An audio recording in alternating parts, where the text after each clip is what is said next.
자, 두 번째 시간으로 21장 7절부터 38절까지 다 합니다. 50분만 다 합니다. 이걸 어떻게 하느냐 하면 다니엘 7장을 보면 이게 다르요. 다니엘 7장 구약에 있습니다. 다니엘 7장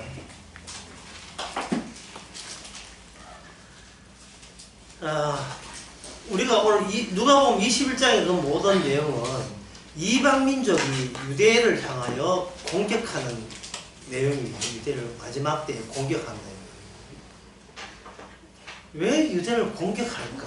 왜 유대를 공격하는 것과 마지막 때에 재림기 예수님께서 주께서 오신가 무슨 연관이 있는가? 그것은 바로 다니엘 7장에 나오는 이 예언의 말씀과 관련성이 있어요. 이 종말이라 하는 것은 곱게 오는 게 아니고 우당탕탕으로 와요. 우당탕탕. 유대의 나라에 대해서 이방 나라가 공격하는 식으로 종말의 낌새를 느끼게 만드는 겁니다. 첫 번째는 유다 나라를 이방 나라가 공격한다. 두 번째는 예수님을 유대 나라가 공격한다. 세 번째는 성도를 모든 인류가 공격한다. 이런 순서로 진행되는 겁니다.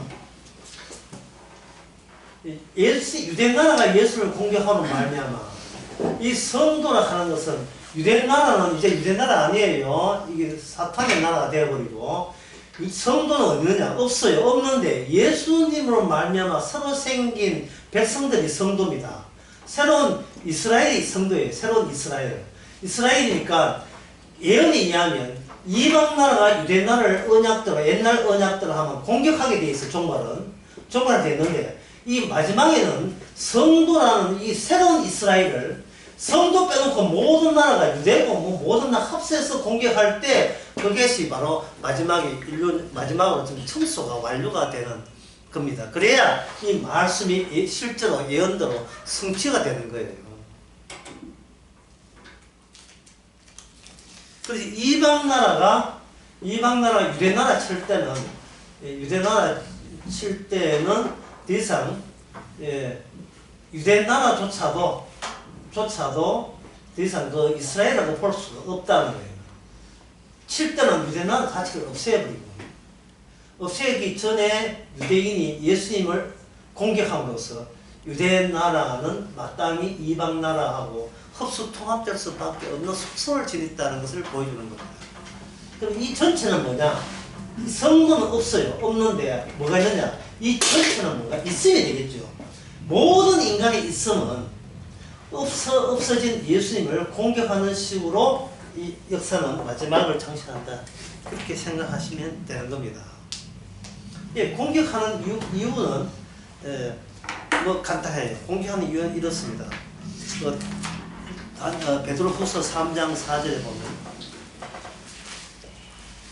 가로되 주의 강림하신다는 약속이 어디 있느냐? 조상들이 잔후로부터 만물이 그냥 창조할 때까지 그냥 있다. 세상이라 하는 것은 종말의 낌새도 없고 그냥 세상은 늘 있던 대로 자연 질서 있게 돌아간다. 그게 과학이라는 종교의 첫째 교리예요. 그냥 있다가 과학입니다. 그냥 있는 것을 관찰하고 측정해서 과학이라는 규칙, 질서를 만들어내는 거예요. 물체의 자유 낙하는 물체의 중량과는 관계없이 낙하 시간과 정비례한다. 이게 갈릴레이가 이야기하거든요. 공기 저항을 배제한다면 이들의 가속들은 중량과 관계없이 완전하게 동일하다. 이 자유낙하하는 물질은 무게가 무겁다고 먼저 떨어지는 게 아니에요. 이건 아리스토텔레스가 이야기한 거고 갈릴레오는 실험을 통해서 그게 아니고 무게와 관계없이 낙하하는 시간이 결정한다는 거예요. 시간이.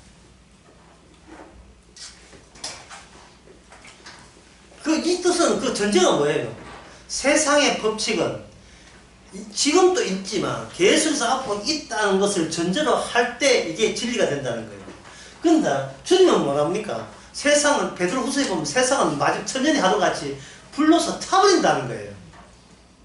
그러니까 이 세상의 모든 인간들은 그런 예수님의 말씀을 따르는 성도를 가만두지 않고 공격할 수밖에 없는 거예요. 있음이 없어진다는 겁니다.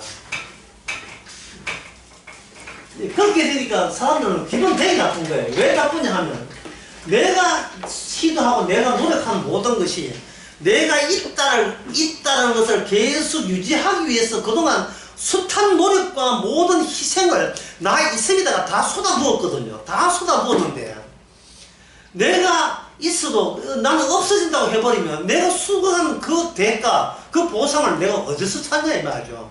그게 굉장히 기분 나쁜 거예요. 그게 제가 이래야 하면 우리는 성도 때문에 기분 안 나쁩니다 할 사람도 있는데, 아까 누가복음 5장부터 읽어보면 기분 안 나쁘던가요? 마지막 때 가게 아이고 성경이니까 억지로 읽기는 읽겠다는 말은 막 얼굴을 낯을 피하고 싶어요. 낙타가 뒤에 타조가 뒤에 짐승이 오니까 다른 짐승이 오니까 어떻게 합니까? 피할 생각 안 하고 사막에다가 지 얼굴 나만 피하면 하나가 해결될 것 같은 느낌이죠. 얼굴만 묻어버리면 궁둥이는 잘 해놓고 묻으면 문제 해결됩니까? 우리가 꼭 그런 시잖아요. 이 성경이라는 것은 우리의 존재를 없애는 것에 대해서 감사하는 마음으로 지긋지긋한 나라는 인생을 주께서 없애주는 거예요. 왜냐하면 진짜 나는 따로 빼돌렸기 때문에 하늘에 골로새서 3장 4절 이 땅에는 이미 죽은 우리는 껍데기고 진짜 알맹이는 하늘에 우리의 생명은 이미 하늘에 가 있는 거예요. 하나님 우편에 가 있고 예수님 안에 있는 겁니다. 아까도 이야기했지만 하나님의 우편이 뭐냐? 하나님의 우편은 하나님이 자존심을 걸고 지켜주는 자리예요. 이 자리. 네가 너를 지킨 자리가 아니라 하나님이 명예를 걸고 하나님의 자존심을 걸고 하나님의 능력답게 드러내는 결과물로 만든 자리가 이 하나님의 우편의 자리예요. 따라서 이 자리에 들어온다는 것은 네가 구원받고 싶어서 환장해서 온 자리가 아니라 하나님의 우편의 능력이 인간이 못하는 걸 주님이 해냈던 증거물이 되라고 우리로 하여금 하나님의 우편에 앉게 해주시는 겁니다. 이게 주의 오른편 능력이에요. 그래서 우리 인생이 내가 만든 것이 아니고 주님의 능력, 오른편의 능력으로 만든 인생인 것을 여러분들이 아셔야 됩니다. 그렇다면 여기 다니엘 7장에 나오는 이 이야기, 여기 2절에 보면 다니엘이 진수하여 가로되 내가 밤에 이상을 보았는데 하늘에 네 바람이 큰 바다로 몰려 불더니이다. 바람이 부는데 하늘에서 불어요. 하늘에서. 땅에서 부는 바람이 아니고 하늘에서 부는 바람인데 그 몰려 불 때에 그 바람을 계기로 해서 큰 짐승 넷이 바다에서 나왔는데 3절은 나왔는데 그 모양이 각각 다르다는 거예요. 그 모양이. 그러면 그 넷 짐승이 무슨 짐승이냐 하면 처음에는 독수리 같은 짐승이 나와요. 독수리의 특징은 이 독수리에 날개가 있다. 날개가 있다. 독수리는 원래 땅에 달리고 빠르게 달리는 정도를 알잖아요. 빠르게 달리는 정도 알고 독수리 날개가 있는 사자. 독수리에 날개가 있는 사자니까 이거는 땅에서 기는 정도가 아니고 달리는 정도가 아니고 독수리처럼 날아다니듯이 세상 날아다니는데 그런 할 일이 뭐냐 하면은 내가 볼 때 날개에 있더니 땅에서 들려서 사람처럼 두 발로 스승을 입고 사람의 마음을 받았으며 라고 되어 있습니다. 이 사자 같은데 독수리에 날개가 있다는 것이 이게 무슨 의미냐? 첫 번째 짐승이죠. 첫 번째 짐승. 그러니까 첫 번째 짐승에서부터 시작하는 거예요. 하는 예언이 첫 번째 짐승. 첫 번째 짐승에 시작한다는 말은 첫 번째 짐승이 누구냐가 아니라 첫 번째 짐승부터 두 번째 어떤 차이를 드러내면서 두 번째 짐승이 되느냐 하는 거예요. 첫 번째 짐승은 대표 짐승으로서 이미 하나님께서 이걸 설정을 한 거예요. 첫 번째 짐승이 하나님의 이스라엘을 이미 점령한 첫 번째 짐승이에요. 종말의 시작은 내부의 하나님의 언약 공동체를 품고 시작합니다.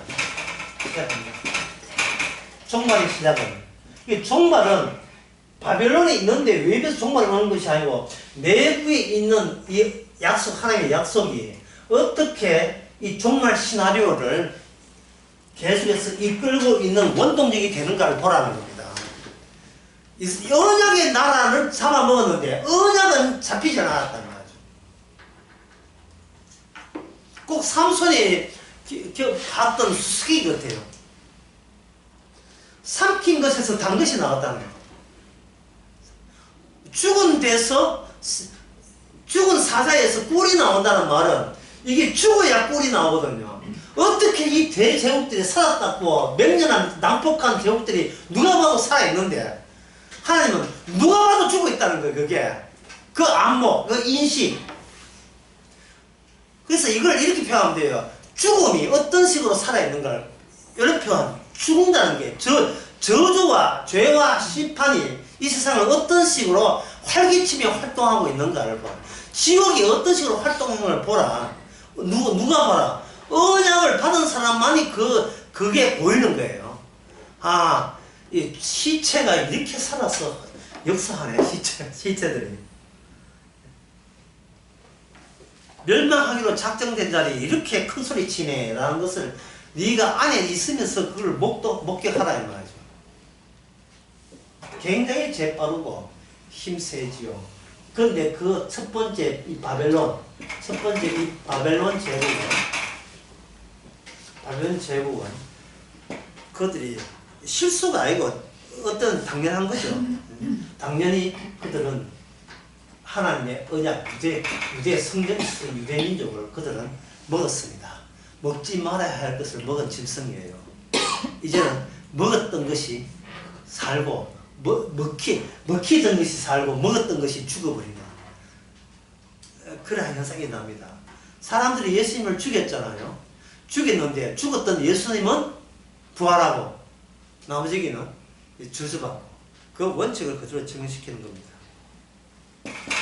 BC 625년에서 BC 639년까지 요 제국 539년까지 요거 기간이 100년도 안 돼요. 크게 했지만 크게 했지만 별로 길진 않아요. 그래서 여기 다니엘 7장 4절을 보면 내가 볼 새에 내가 본다는 것은 바벨론 시대에 다니엘이 살아있어요. 내가 볼 때에 그 날개가 뽑혔다. 그 날샌 것이 뽑혀버리고 땅에 들려서 사람처럼 두 발로 선다는 말은 사자가 다른 내 그래 안정감이 있는데 두 발로 섰으니까 쳐버리면 뒤쳐빠지겠죠. 그 정도로 허약하고 또 사람의 마음을 받았다는 말은 똑똑하다는 말이 아니라 이게 느부갓네살 왕이야. 하나님 앞에서 인간은 어떠해야 되느냐 하는 그걸 질책을 받는 나무랩을 당하는 아이고 인간아 네가 이것밖에 안 된다 하는 그런 인간의 연약함 그걸 그들은 알게 된 거예요. 그래서 이 종말이라 하는 것은 종말을 다른 거 없어요. 종말 있어요. 종말은 종말 말씀은 우리로 하여금 경계선에까지 이끌어 올린다. 경계선이니까 경계선 하면 잘 이해 안 됩니까? 아까 수직적인 능선까지. 평면인데 산이 있잖아요. 이 산을 올라갈 때 이래 가면 힘드니까 일단 작은 데 올라가가지고 뭘 탑니까? 능선 타지요. 능선 타면 특징이 뭐냐면 왼쪽 오른쪽 다 볼 수 있는 거예요. 성도는 바로 경계선까지 경계선에서 양쪽을 다 보는 거예요. 왜 멸망했는지 그리고 천국은 어떤 나라인지를 성도에게만 보게 하는 거예요. 그 일을 위해서는 이 세상에 묻혀있는 우리를 뭐로 뽑습니까? 종말이 보이는 그 전까지 성령께서 잡아 당기는 게 말씀입니다. 이 종말이라는 것이 얼마나 양쪽을 볼 수 있는 기회를 주는 거예요. 이 종말에 대한 예언은. 그 다음에 다른 질성, 그 둘째는 곰과 같은데 그것은 한 몸이 들었고 그 잎 사이에는 몸 한편은 들었고 잎 사이에는 새 갈빗대가 있다. 이게 두 번째 나라가 파사 나라가 아니고 메데파사 나라예요. 메데파사. 이게 파사라는 것은 페르사, 지금 이란을 말하거든요. 메데는 지금의 이란과 이라크 사이에 있는 나라예요. 처음에 이 바벨론 제국을 무너뜨릴 때 페르사가 힘이 없었어요. 오히려 메데 나라가 강했어요. 근데 메데 나라가 강력한 나라였는데 강력하게 일단 접수하고 난 뒤에는 그 다음에 이거 작은 나라였는데 이 파사 나라가 메데 나라를 흡수 통합시켜 버렸어요. 그러니까 한 몸이 들린 거예요. 예. 좀 이게 곰인데 이겼다 싶어. 곰인데 몸 한편이 들렸으니까 곧장 안다리 바깥 쳐버리면 곧장 넘어가요. 처음에 다리오 1세가 바벨을 이겼는데 두 번째 고레스 왕이 오히려 그 메데 나라뿐만 아니고 전에 있던 바벨까지 통합 접수를 해버렸어요. 그 이빨 사이는 새 갈빗대가 있다. 새 갈빗대는 뭐냐 하면은 리디아 그리고 바벨론, 이집트를 말합니다. 갈빗대 세 개가. 리디아한 나라는 어디 나느냐 하면 리디아는 지금의 터키 나라예요. 터키, 이라크를 합쳐서 리디아. 여기 이태리에 있고 리비아, 이 편이 그리스, 터키, 코스타노폴, 그 다음에 지중해 유대나라 여기에 페르스만 있고요. 이쪽에 리디아. 여기 이집트는 이집트. 나머지에 여기 있는 것은 바벨론입니다. 이 세 나라를 모조리 다 세 갈빗들을 바사 나라가 전부 다 페르사 나라가 다 접수를 했습니다. 거기 두 번째 나라예요. 두 번째 나라.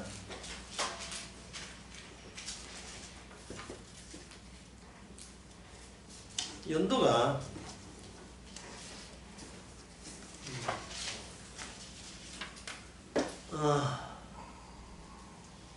아까 그 539년 했죠. 539년. 539년에 해서 바사나는 539년에서 330년까지 이어집니다. 꽤 올라갔죠. 거의 200년 가까이 간 나라예요. 200년 가까이. 곰처럼 우직하게. 세 번째 나라가 뭐예요? 그 후에 또 다른 짐승인데 표범과 같은 데 있는데 그 표범 같은 나라가 있다. 표범 같은 세 번째 나라. 세 번째 나라가 뭐냐 하면은 바로 그거예요. 그리스가 헬라예요. 헬라 제국이에요. 알렉산더가 바사나라하고 전쟁해가지고 바사나라가 바삭하고 깨져버렸어요. 짝살 났습니다. 다 깨졌어요. 바사나라가 안양창 다 깨졌죠.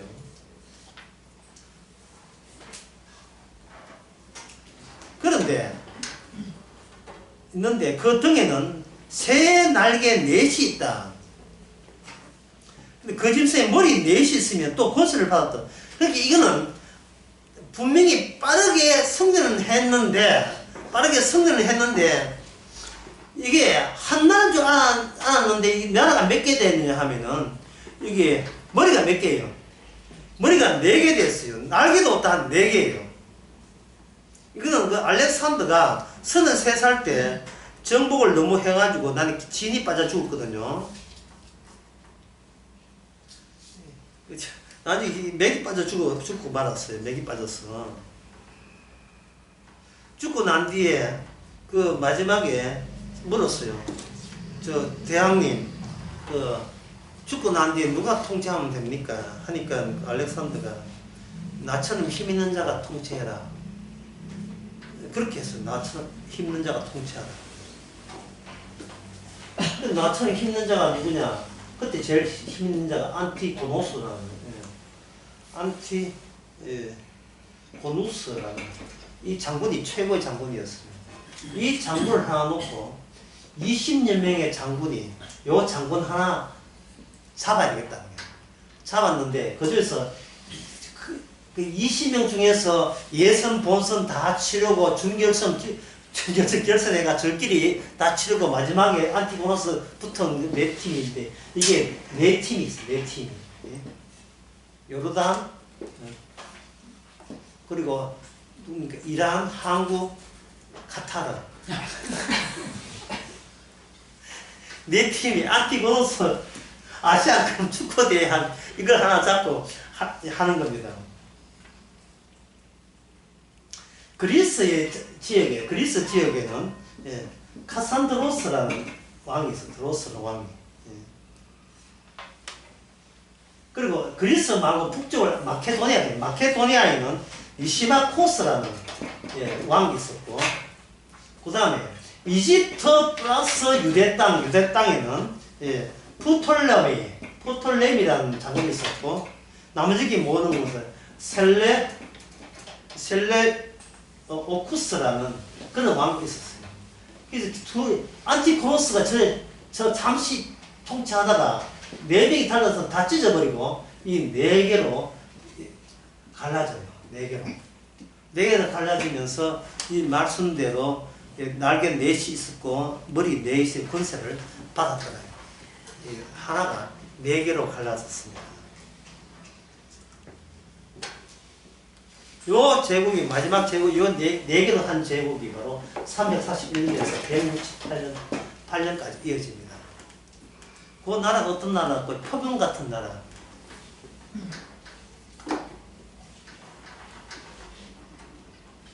표범 같은 나라. 아주 날색이 이럴 데 없죠. 왜냐하면 알렉산더가 빠르게 인도 적기까지 갔으니까 아주 최고 빨라요. 7절에 보면 내가 반 이상 가운데서 다음 네 짐승은 무섭고 놀라우며 극히 강하며 또한 철이 있어서 먹고 부수뜨리고 나머지를 밟으며 그 짐승은 전에 모든 짐승과 다르고 또 10뿔이 있으므로 내가 그 이래 있어요. 근데 이 7절에 보게 되면 첫째는 사자같이요, 둘째는 곰같이요, 셋째는 표범 같아요. 넷째 짐승은 이 세상에 짐승이 없어요. 붙일 짐승이 존재하지 않습니다.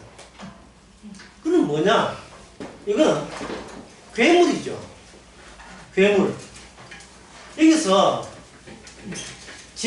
이 말은 짐승에서 계속 뭐로 이어집니까? 짐승으로 이어졌다가 이거는 짐승이 아닌 미지의 저는 짐승이라 할 수 없는 미지의 괴물로 등장한다는 말은 짐승은 어디까지나 피조세계에 속하는데 이 괴물은 피조세계도 아닌 것이, 나무도 아닌 것이, 풀도 아닌 것이 하는 게 있잖아요. 이것도 아니고 저것도 아닌 어떤 초월적인 세계에 접근이 가능한 중간 경계선 지점에 짐승이 등장해요. 이 괴물 같은 짐승이 등장하는 겁니다. 붙일 짐승이 없어요.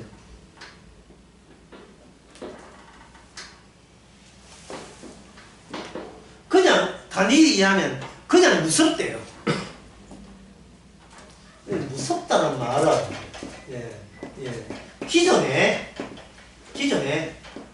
존재하지 않는 것이 무서운 거예요. 존재하지 않는 것. 기존에 존재하지 않는 것. 익숙한 거, 들었던 거, 인간 세계에 통용되는 게 아니고 인간 세계의 범주를 벗어나는 돌발적인 것 할 때 이게 무서운 겁니다. 그러면 이것이 언제냐 하면 바로 로마인데 로마는 168년에서 BC 168에서 AD 476년 서로마 제국이 476년 이렇게 되어 있지만 사실은 476년이 아니고 이게 이 괴물이 자체적으로 10개의 나라로 끼어져요. 왜냐하면 머리가 몇 개냐 하면 머리가 10개예요. 10뿔이 있다. 10뿔이. 그러면 이게 한 나라입니까? 10나라입니까? 한 나라가 됐는데 이게 뿔이 10개니까 하나도 아니고 10도 아니고 괴물 같은 거죠. 괴물 같은데 그 중에서 나중에 그 다음 보면 그 뿔 중에서 유독 한 뿔이 사람의 말을 하는 그 사이에서 먼저 뿔 중에 셋이 그 뿔에서 뽑혔으면 이런 뿔에는 사람의 눈 같은 것이 있고 그렇게 돼 있죠. 그 작은 뿔이 그 사이에서 나더니 유독 작은 뿔이 등장하죠. 이게 뭐냐 하면 바로 적그리스도가 여기서 나온다는 거예요. 적그리스도. 자, 적그리스도는 어떤 형태다? 국가 형태가 아니에요. 국가 형태. 적그리스도가 국가 형태에서 뭐냐면 전체를 통합하는 거예요. 그러면 짐승인데 로마인은 이거는 짐승으로 표현된 국가가 아니라 괴물로 표현되는 국가가 괴물로 국가가 된 표현이기 때문에 이것은 더 나아가서 뭐냐 하면은 모든 국가의 총합은 뭐다? 짐승 정도가 아니고 뭐다? 괴물이다. 괴물의 특징은 뭔가 자연적인 것에 대해서 대결하고자 하는 속성을 보이게 돼. 대결하고자 하는 속성을 지니게 되는 거예요.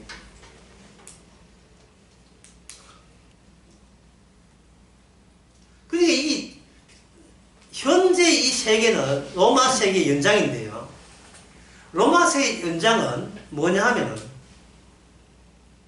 인간을 지배하는 데서 멈추지 않아요. 인간을 지배하는 데서 멈추지 않고 너와 하는 것처럼 마지막 최후에 이 그리스도에 있게 결국 시비 거는 시계로 국가 행정과 경제가 작동하게 되어 있다. 모든 게.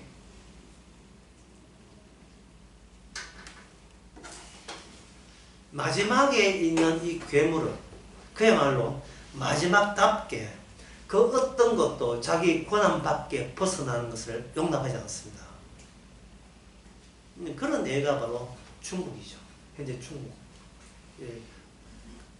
중국은 기독교 위에 뭐가 있습니까? 공산당이죠.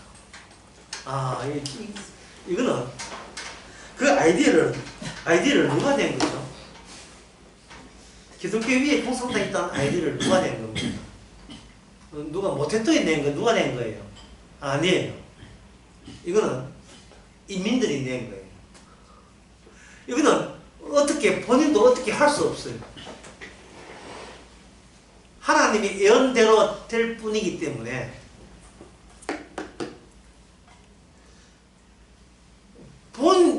자기에게 주어지는 적그리스도의 성향이 모든 각 인민들 속에 다 이미 삽입되어 있는 겁니다.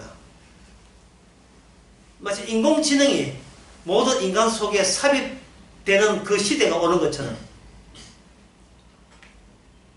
성경들을 하면 666이 모든 인간 속에 인간의 내부를 장악하고 있는 것처럼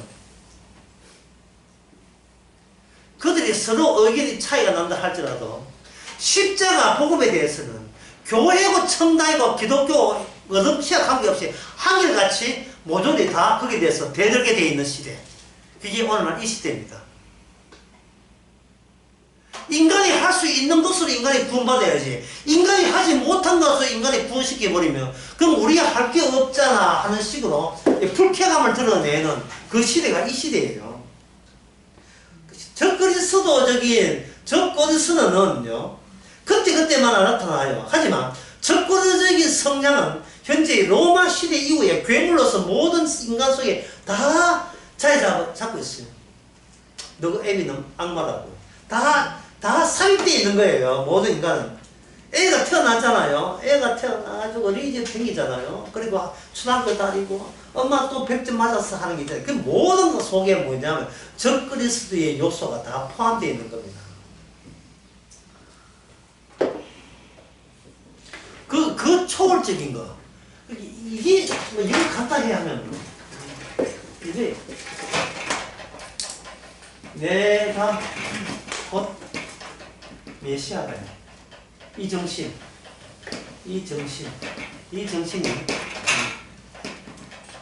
교육도죠. 국민교육도죠. 거의 스스로 내가 메시아가 되는 내가 나를 구원한 메시아 될 때까지 고고! 오직 정진하고 매진하는 거예요. 인간의 미래는 인간 손으로 해결하자. 무엇을 의식하는 겁니까? 인간 스스로 자기를 초월적 존재로 도약할 수 있는 모든 아이디어는 다 끄집어내는 거예요. 그런데 여기 네 번째 짐승이 여기 또 큰 철이 있어 먹고 부셔뜨린다 했는데 이 네 번째 짐승의 모습이 다니엘 2장에 보면 그 심상으로 나와 있다고요. 거기에 보면 그 네 번째 짐승이 독특하기는 하지만 이게 세 번째 짐승에서부터 그 속성이 그대로 물러받은 게 안에 포함되고 그걸 더 강화시킨 철이에요. 세 번째 짐승이 금신상에 금, 은, 그 다음에 뭐지요? 놋, 그 다음에 철 돼 있죠. 마지막에는 철과 지능으로 내부적으로 이렇게 얼룩덜룩머리가 되어 있어요. 세 번째 짐승이 놋으로 되어 있다고. 세 번째 짐승이 뭐냐 하면 바로 헬라 제국이라 했죠. 헬라 제국. 헬라 제국에서 최초 생긴 것이 헬라 제국에서 그 헬라 제국부터 처 시작된 게 있어요. 그게 뭐냐? 탈레스부터 시작된 철학입니다. 그래서 과학 철학입니다. 과학 철학은 인간을 위한 언어였어요. 신을 위한 언어, 이거는 허황되기 때문에 제거하고 모든 언어는 인간을 위한 언어이어야 한다. 인간을 위한 언어. 성경에 나오는 모든 언어가 예수님을 표현하는 게 아니라 우리가 구원받는 데 필요한 언어로 전부 다 재해석해서 교회에서 선포되고 있는 거예요. 인간이 행할 수 있는 언어로 다 바꾼 거예요. 예배, 기도, 찬양, 인간이 해낼 수 있는 것. 경건 이런 거 인간이 해낼 수 있는 거예요. 문제는 성경에서 제가 주일날 때 했지만 저희 카탈로그를 제시하잖아요. 사도에 제시하죠. 제시했을 때 카탈로그를 제시한 이유가 거기에 대한 인간의 대응책과 이 죄를 안 지을 수 있는 방안을 누가 거부하냐? 주님이 거부한다는 거예요. 거부한다. 죄를 쫙 풀어놓고 그 죄를 풀게 되면 인간은 그게 뭐합니까? 이 죄를 범하지 않기 위해서 나름대로의 어떤 방안이 있을 거 아닙니까? 그 방안과 대응책에 대해서 주께서는 그걸 완전히 거부한다는 거예요. 그럼 여기서 뭡니까? 종교라는 것은 하나님이 죄라고 규정한 것에 대해서 거기서 대응해서 죄 안 지는 방안을 끄집어내겠죠. 그게 종교예요. 그렇게 그걸 방안을 끄집어내므로써 인간에 대한 자기의 연민과 기대와 그리고 희망을 계속 자기 자신에 대해서 유지할 수가 있는 겁니다. 말씀은 말씀대로 줬는데 그 말씀을 지킬 수 있는 그 힘은 아직도 우리에서 만들어낼 수 있다는 그것이 자기가 종교생활을 할 수 있는 에너지로 여기는 거예요. 일본말로 해서 요시 드디어 이제 이거 소리를 걷는 거예요. 좀 해보자. 주께서 하지 말라 했지. 그러면 안 할 수 있는 방법을 내가 해볼게. 그래놓고 거기에 대한 결과들 이겼다는 그 결과. 죄 졌는데 성령 받고 은혜 받고 이제 죄 안 짓는다는 식의 간증 집회들이 이제 드디어 나오기 시작하는 거예요.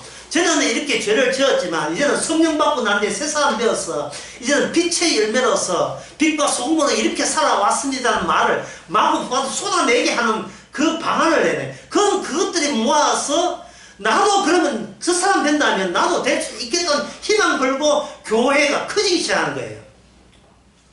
교회가 힘을 주니까요. 착하게 살면 어디 가고? 천국 가고. 이대로 무너지면 어디 가고? 지옥 가고. 그럼 천국 가고 지옥 가고는 내가 어떤 결정에 나가서 어떤 결정을 하냐에 따라서 결정돼 버리죠. 내가 하는 행동에 결정된다는 말은 천국 갈 희망은 아직도 남아있는 거예요. 배 12척이 남아있는 거예요. 아무리 인간이 망해도 말씀을 듣고 지킬 수 있는 기본적인 양심은 있다는 교리가 천주교 교리예요. 하나님은 사랑의 하나님이시니까. 예수고 예수는 인간들에게 하나님께서 매정하게 굴지 않고 예수만큼 하나님께서는 기회를 주는 거예요. 패자 부활전을 주는 거예요. 그게 바로 연옥설 하는 거예요. 낙원의 성경은 낙원을 변형한 연옥설이 있는 겁니다. 너무 세상에서 잘 먹고 잘 살다 보니까 하나가 그렇게 깨끗한 줄 몰랐는데 죽고 보니까 알았으니까 죽고 난 뒤에 사람들 모아놓고 두 번째 시험 칠 수 있는 기회를 부여하는 거예요. 패자부활전이죠. 힘든 어려운 연옥이란 지옥인데 지옥에서 힘든 가운데서 뭐라고 하겠어요? 그래요. 이제는 나는 오직 주님만 섬기겠습니다 하면 합격. 그래도 성질이 더러워가지고 힘들었지만 나는 안 믿어 하는 사람은 결국 나한테 구원의 팥줄기를 줬지만 네가 싫다 할 수 없지만 그럼 네 책임이다 해가 지옥이나 가라 해서 지옥 보내는 거예요. 그러니까 지옥은 바로 가는 것이 아니고 한 번 길을 줬음에도 불구하고 반성의 여지가 없을 때는 지옥 보내는 거예요. 그러면 성당 안 다니는 사람들, 선배들 안 되는 사람들에게는 어떻게 하느냐? 두 번째 길을 달랐고 후손들이 미사를 넣어요. 제사를 드리면 신부가 제사할 때 그냥 예배할 때는 예배 비용 들잖아요.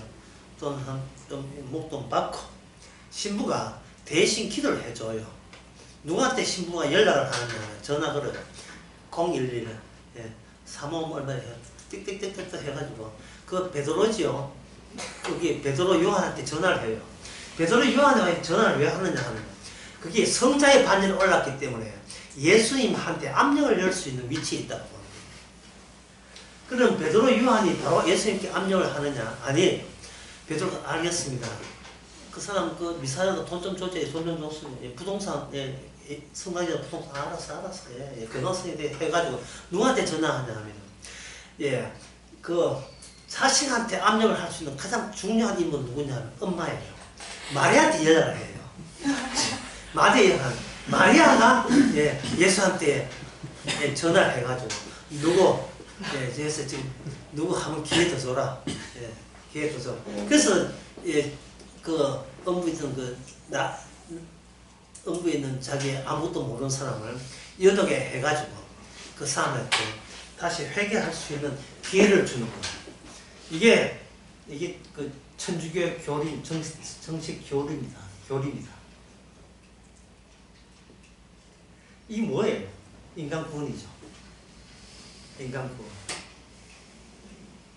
뭐가 없어요? 하늘에 이미 앉아있는 나가 없어요. 삼천전에 이미 앉아있는 나가 없어요. 내가 모르는 나.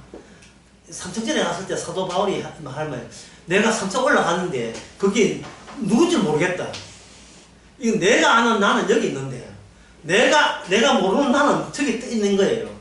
그럼 내가 아는 나는 이 땅에서 뭔가 살다가 이제는 흙이 되고 날아가야 되죠. 두 개의 나중에서 하나는 쓰레기 돼가지고 폐기 처분해야 돼요.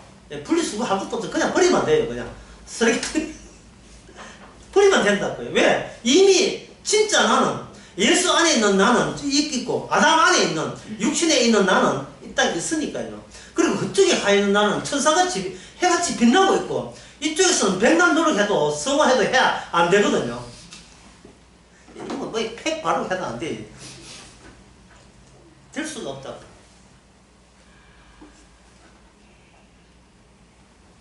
그러니 하나님께서 순수에 의해서 어떻게 하느냐. 자기 유대교를 하나님 바벨론에 의해서 바벨론 맨 발레본과 한 통속이요. 그게 메데파사, 헬라, 마케도니아는 헬라 북쪽이 알렉산드라 북쪽이 있어요. 그리스 북쪽이 있어요. 마케도니아.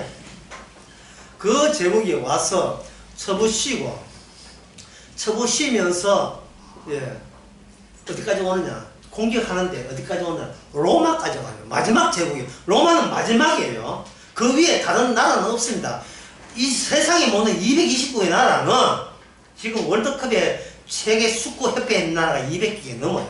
유엔보다 더 많아요. 그럼 축구를 하고 싶어가지고 북한도 들어갔어요. 거기에 그 200개 나라, 그 나라는 로마의 성격을 그대로 전부 다 그 진흙과 철이 그 마지막 세상에도 흩어졌으니까 전부 다 그 로마 성격이 뿔뿔이 다 자체 넣어서 갈라져 나온 거예요. 전부 다 작은 로마들이에요. 작은 로마들. 근데 로마의 특징이 뭐냐. 전부 다 하나같이 괴물들이에요. 괴물들인데 그 괴물들이 세 번째 나라가 뭐합니까? 헬라 나라이죠. 헬라 나라에는 언어 플러스 철학이 뭐냐? 과학이에요.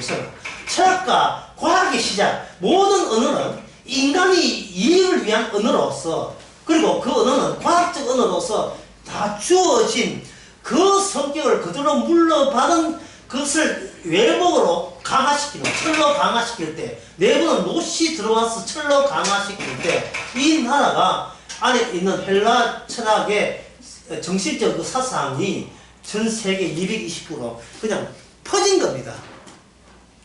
이게 뭐냐 하면은, 인간이, 내가 곧 메시아는 말은 다른 말은, 내가 곧 그리스도다. 내 행함으로 내가 구원받는다. 그 사상에서 아주 철저하고 유지부동으로 변하지 않습니다.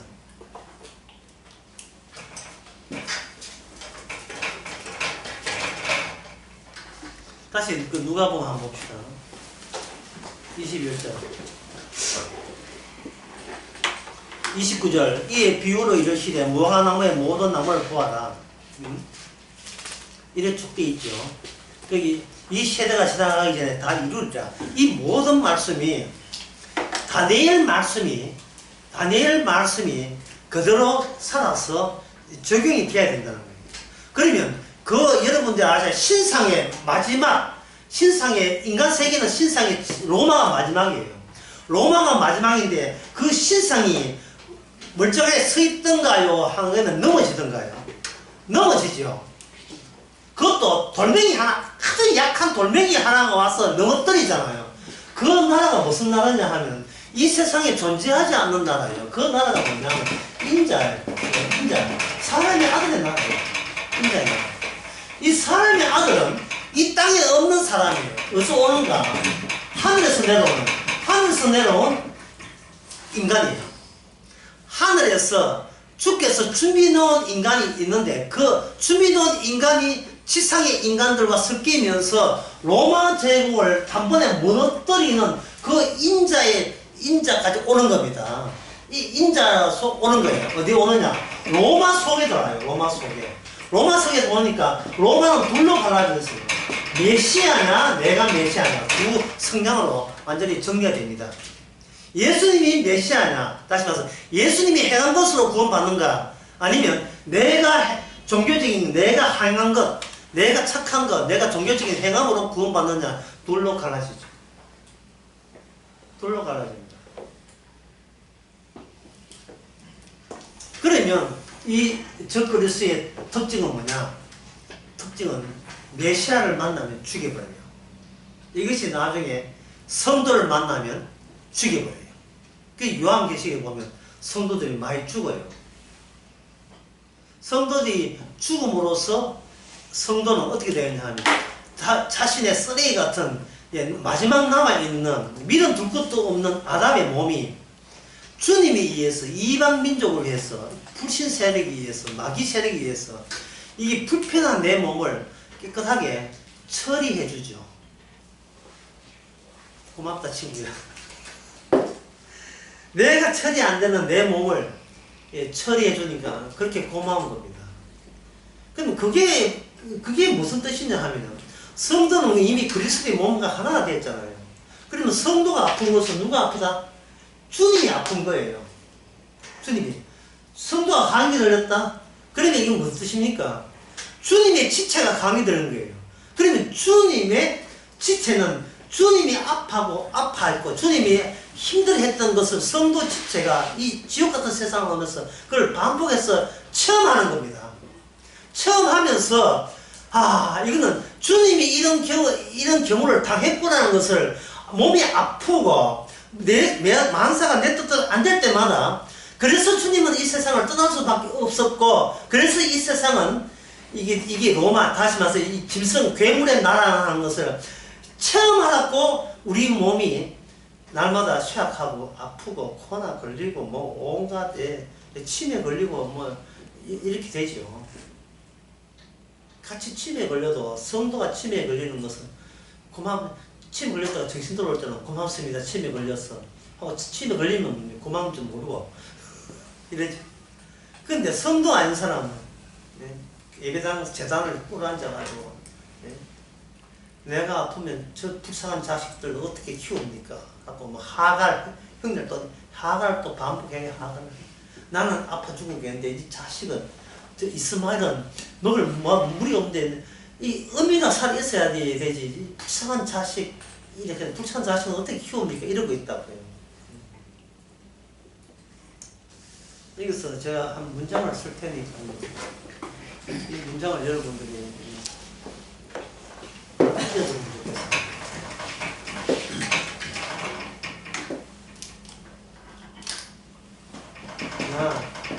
하나도 더 불쌍하거든.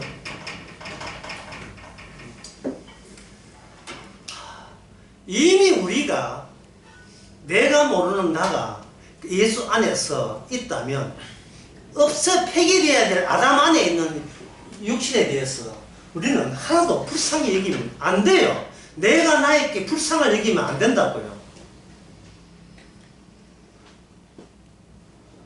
진짜 여러분들이 이거는 잘못해서 죄인이 아니라 태어난 것 자체가 아담이 태어났기 때문에 불쌍하다면 자기 자신에 대해서 연민의 정을 두지 마세요. 만약 연민의 정을 준다면 결국은 뭐냐면은 자아가 두 개가 아니고 하나가 되면서 내가 곧 메시아가 되어버려요. 그러면 이건 누가 여기서 자꾸 격려를 해주냐 하면 짐당한 7 귀신이 와가지고 자꾸 격려를 해줘요. 뭐 불쌍하니 안 됐다니 기도하면 은혜를 받는다니 뭐 온갖 소리를 다 해가면서 우리를 도와주는 척 이렇게 해가지고 그래서 우리로 하여금 메시아가 예수님이 하신 것을 보지 못하도록 메시아를 믿는 나에 대해서 굉장히 나를 강화시켜요. 메시아가 구를 하는 게 아니고 메시아 믿는 내가 나를 구원하는 식으로 그렇게 살라고 자꾸 우리에게 그렇게 메시아 이미 다 하시는 일을 몸보도로 가리고 있는 거예요.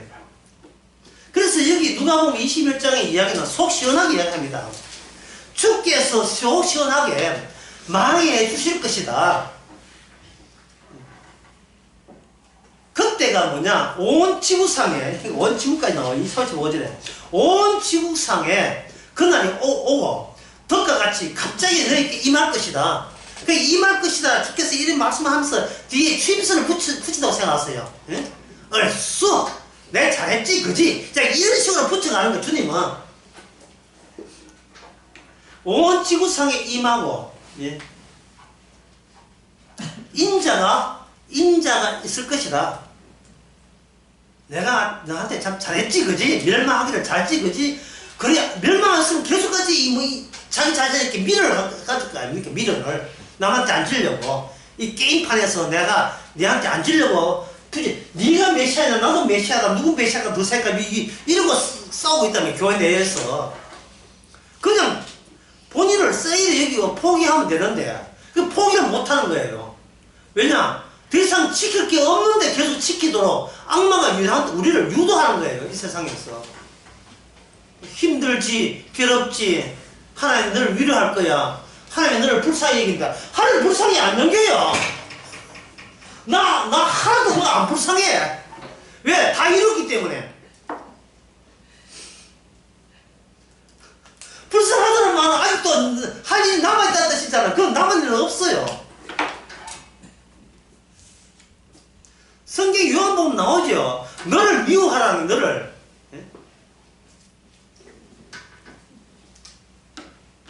이야기 대화야 뭐 미울 것도 아닌데 여기서 마칩시다. 기도합시다. 기도하겠습니다. 하나님의 아버지, 마땅히 될 일이 되고 일어날 일이 마땅히 일어났는데 아직도 저 어떻게 할까 해갖고 자기 자신에게 미련을 두고 있는 이 미련하고 어리석은 것이 우리 자신이 아닌지, 말씀을 보면서도 주님 관점에서 다 이뤘다 관점을 보지 않고 내가 어떻게 이룰 수 있는가를 욕심내는 그것이 우리 속에 마귀가 그런 작당을 한다는 것이 주님 말씀 앞에 들키게 하여 주시옵소서. 예수님 이름으로 기도합니다. 아멘.